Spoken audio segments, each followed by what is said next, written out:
Brazylia 2019. Dzika samba i dzika amazonka.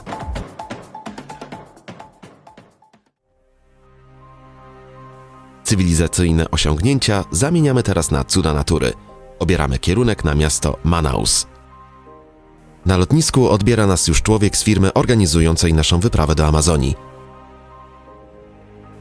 Niemal 2-milionowy Manaus leży w samym sercu Amazonii. Nie posiada żadnego połączenia drogowego z pozostałą częścią kraju.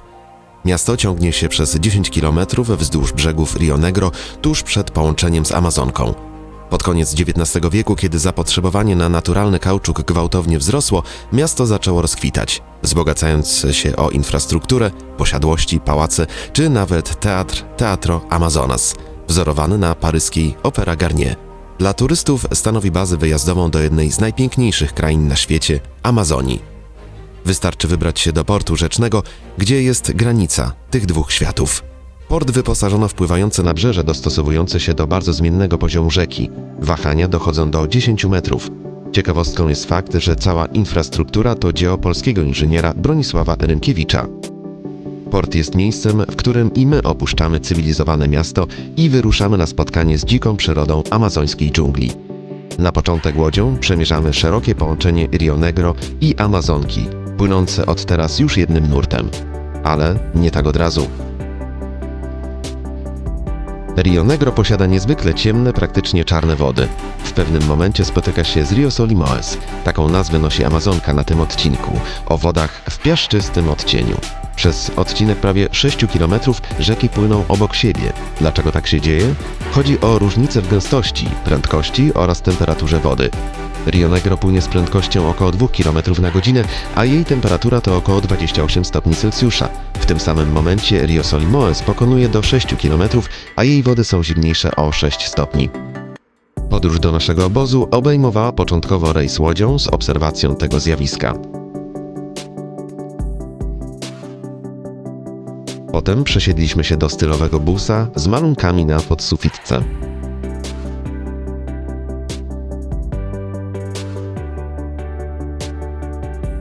By znów w kolejnej przystani rzecznej załadować się na mniejszą już łódź. Tu już można było poczuć tę wyjątkową atmosferę malowniczych dopływów Amazonki. Amazonia to region, który znajduje się w dorzeczu Amazonki na obszarze wielu krajów – Boliwii, Brazylii, Ekwadoru, Kolumbii, Peru i Wenezueli. Teren ten zajmuje obszar 7 milionów km², z czego około 5 zajmuje amazoński las deszczowy. Wilgotny, liściasty las położony jest na terenie 9 państw, głównie w 60% Brazylii. Największy las równikowy Ziemi nazywany jest zielonymi płucami świata. Skrywa przebogaty ekosystem.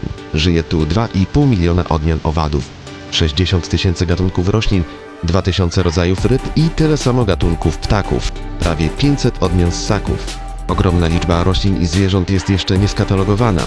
Płynąc dziesiątkami kilometrów dopływów Amazonki, przemierzamy las zalewowy przystosowany do zmiennego poziomu wód.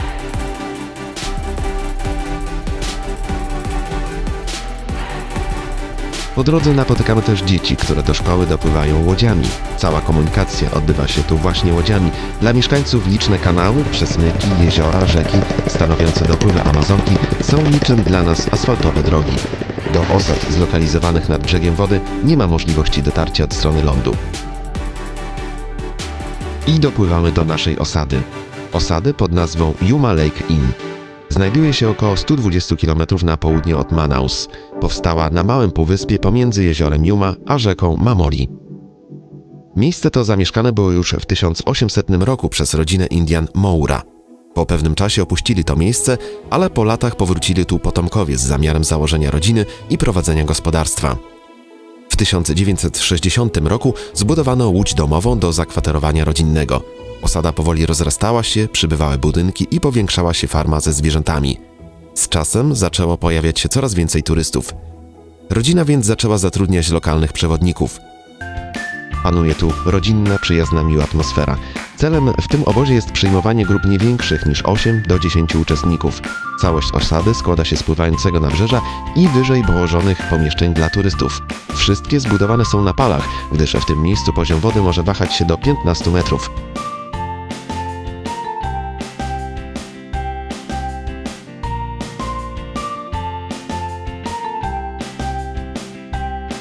Gości kwateruje się w chatach całkowicie drewnianych.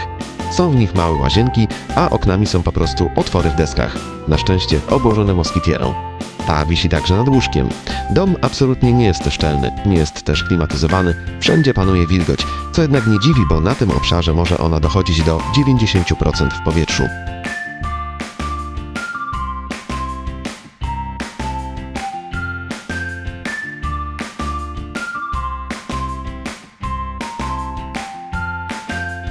Opiekunem naszej grupy został Kaka Alves. Pierwszą noc jednak nie było nam dane spędzić w obozie. Kaka zdecydował, że od razu wybieramy się do amazońskiej dżungli i spać będziemy tam, na hamakach. Po odpowiednim spakowaniu wyruszamy. Patrząc w niebo, od razu wiadomo było, że wkrótce zacznie się ulewa.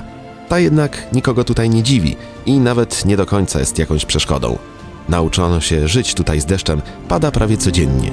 W porze deszczowej od listopada do marca więcej, w pozostałych miesiącach mniej, ale i tak też pada. Pech chciał, że równikowa nawałnica dopadła nas na środku jeziora.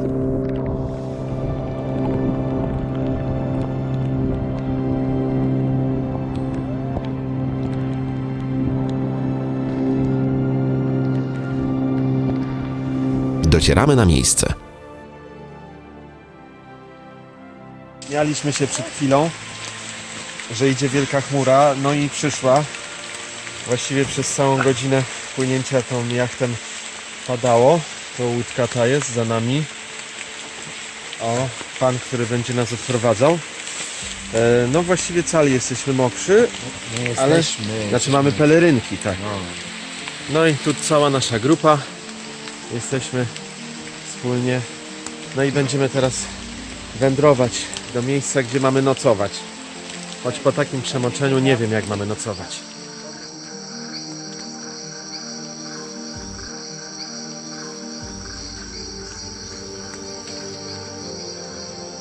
Okazuje się, że nie trzeba było daleko wędrować. Obozowisko składa się z zadaszenia z liści palmowych nad hamakami, miejsca na ognisko i czegoś na kształt stołu.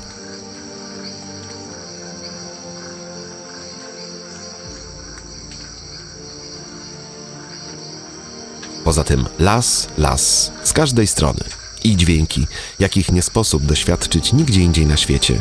Amazoński las deszczowy po prostu żyje i można odczuć to wszystkimi zmysłami.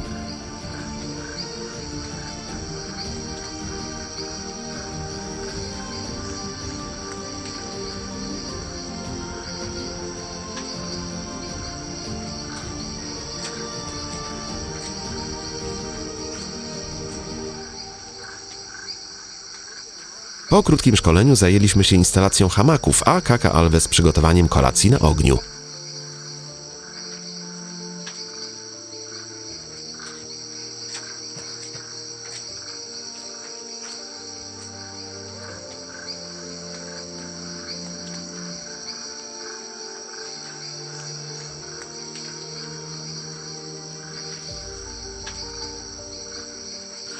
Witajcie. To kolejny punkt naszego dzisiejszego programu. Więc rozwiesiliśmy hamaki, które wiszą tutaj, pod takim zadaszeniem z trzciny. Nie pada, znaczy nie pada nam na głowę, ale cały czas pada tutaj w lesie. Hamaki jakoś udało się rozwiesić. Jesteśmy mokrzy, ale to jeszcze z deszczu. Hamaki przeszły test, nikt nie spadł, prawda? Mamy moskitiery, mamy nadzieję, że nie będą się po nich wspinać robaki w nocy. Nasz pan przewodnik, który przypłynął łodzią i prowadzi łódź, właśnie rozpala ognisko. No i będzie coś tam robił do jedzenia. Co to będzie? Może jakaś pieczona kapibara? Ma być kurczak, chyba.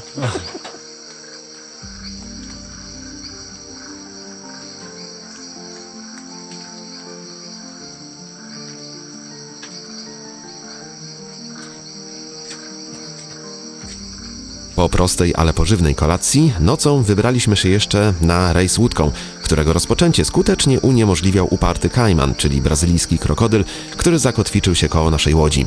Niestety filmowanie w warunkach całkowitej ciemności to dla naszego sprzętu za dużo, a ciemność jest tu tak ciemna jak nigdzie indziej. Na szczęście przy hamakach tliło się przez całą noc ognisko.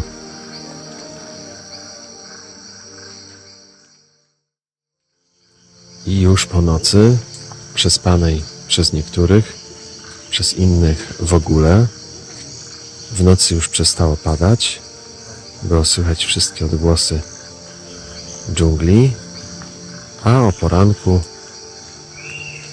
przywitał nas dzień tak piękną pogodą. Tak wygląda to miejsce w słońcu, więc o wiele milej. A tutaj już nasz przewodnik przygotował nam śniadanie.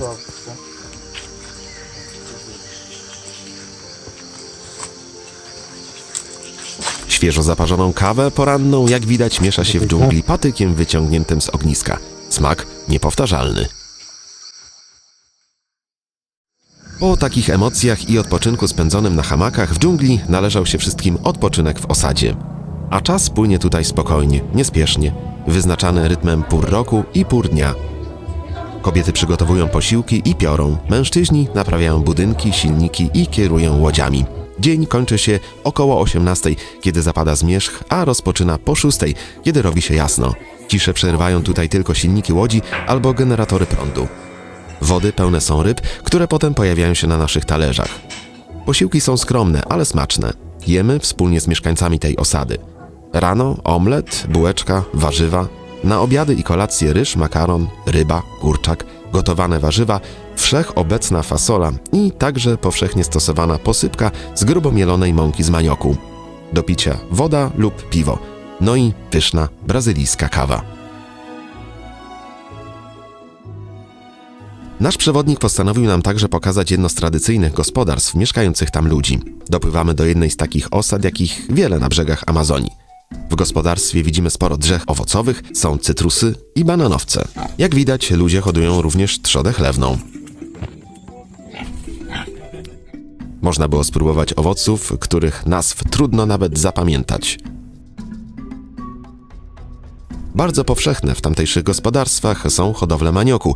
Warzywo stanowi jeden z podstawowych składników diety Amazonii, ale także w całej Brazylii. Można je spożywać gotowane lub też przetwarzać i uzyskiwać mąkę zwaną tapioką. A to już znane nam owoce, ale w nieznanej wersji. Tak właśnie wyglądają, kiedy rosną. To plantacja ananasów. Teraz jesteśmy w miejscu, gdzie przygotowywane są posiłki dla całej rodziny. Rodziny są liczne, więc i kuchnia obszerna. Jest stół, przy którym zasiada cała rodzina podczas wspólnego posiłku, a także palenisko do pieczenia ryb i mięsa. Wcześniej mówiliśmy o manioku. To miejsce, w którym poddaje się go obróbce. Najpierw jest on gotowany, potem uzyskaną pulpę odciska się, następnie suszy i w taki sposób uzyskujemy mąkę. Kobiety i dzieci w gospodarstwie zajmują się w czasie wolnym rękodziełem, które następnie sprzedają turystom odwiedzającym ich osadę. Po krótkim spotkaniu z tubylcami płyniemy dalej. Tym razem w głąb dziewiczej dżungli. Dopływamy do wejścia do dżungli. Zaraz po zejściu z łodzi chrzęszczą nam pod nogami orzechy brazylijskie. Na każdy hektar lasu przypada około 300 gatunków drzew, z czego 80% stanowią gatunki endemiczne. Najwięcej istnień skrywają korony wysokich drzew na wysokości 20-45 metrów. To tutaj w największym listowiu żyje większość ptaków i małp. Sklepienie drzewostanu pochłania niemal 95% energii słonecznej, tworząc parasol chroniący przed światłem rośliny niższych pięter lasu. Zwłaszcza palmy walczą o choć odrobinę życiodajnych promieni. Wszystkie drzewa porośnięte są lianami i innymi pasożytniczymi roślinami sięgającymi aż do ziemi. Z kolei podłoża gęsto pokrywają paprotniki, mchy i grzyby. Na tym podłożu często spotykamy tajemnicze otwory. To miejsca, w których rosły drzewa, stopniowo zjadane przez termity. Pozostawione otwory są po prostu miejscami po dawnych korzeniach. Z tego drzewa można pozyskiwać rzemyki i sznurki. Ten z kolei olbrzym służył niegdyś do przekazywania sygnałów dźwiękowych. System korzeniowy pozwalał osiągnąć głębokie dźwięki roznoszące się na duże odległości. Często spotkać można także kopce termitów, teraz jak widać opustoszałe, dzięki czemu można zobaczyć liczne labirynty. To z kolei dziwne zjawisko to kopczyk powstały po składaniu jaj głęboko w ziemi przez cykady. Jaja składane są na spore głębokości na 3 lata. Mogliśmy także spróbować dziwnych larw, które podobno smakują jak mleczko kokosowe. Wiadomo, że będąc w dżungli nie można nie spróbować huśtania na lianie, co sprawia olbrzymią frajdę każdemu bez względu na wiek i okazuje się, że wcale nie jest takie proste jak w filmach przygodowych.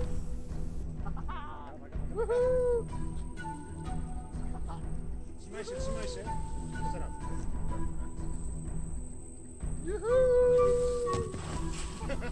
Okazuje się, że mrówki mogą posłużyć jako środek odstraszający komary.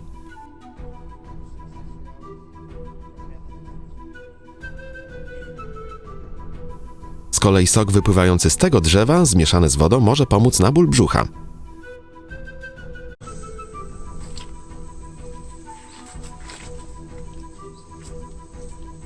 I jak to smakuje? Mleczko kokosowe takie. To drzewo pomaga stworzyć wyjątkowe perfumy i to właśnie dzięki korze tej rośliny Coco Chanel stworzyło swoje perfumy Number 5. W przypadku tej rośliny możemy zobaczyć, jak wiele wody potrafią zgromadzić wewnątrz siebie rośliny lasu deszczowego. A tutaj przechodzimy przyspieszony kurs krycia dachów liśćmi z palmy.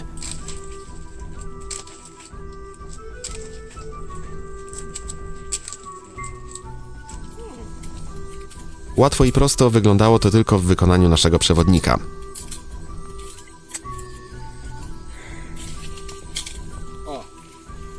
A na koniec Kaka Alves postanowił nas poczęstować orzechami brazylijskimi. Najpierw jednak trzeba je było wydobyć ze skorupy.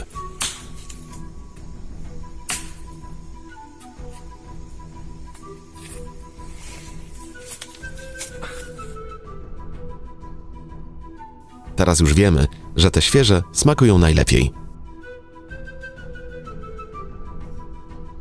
Wody Amazonki i dopływów są przebogate w ryby. Można ich tu spotkać 3000 gatunków. Nic dziwnego, że stanowią częsty element pożywienia. Okazuje się, że nie trudno je złowić. Nasz przewodnik postanowił się z nami wybrać na ryby. Wędki wykonane były po prostu z patyków z żyłką zakończoną haczykiem. Na niego zakładaliśmy kawałki kurczaka i zestaw do łowienia piranii gotowy. Odwiedziliśmy kilka miejsc, ale najbardziej obfity w połowy okazał się podest przed domem Kaki Alvesa. Każdy mógł zdecydować o losie złowionej przez siebie sztuki, kilka z nich nie dostąpiło aktu łaski i zostało przez nas zjedzonych na kolację tego samego dnia. Ocena: piranie nie są smaczne. Wody Amazonki są nie tylko bogate w ryby, można tu spotkać także delfiny słodkowodne. Wprawdzie ciężko je wypatrzyć, ale przy odrobinie cierpliwości pojawiają się. To inia amazońska. Osiąga długość do 2,5 metra oraz wagę do 150 kg.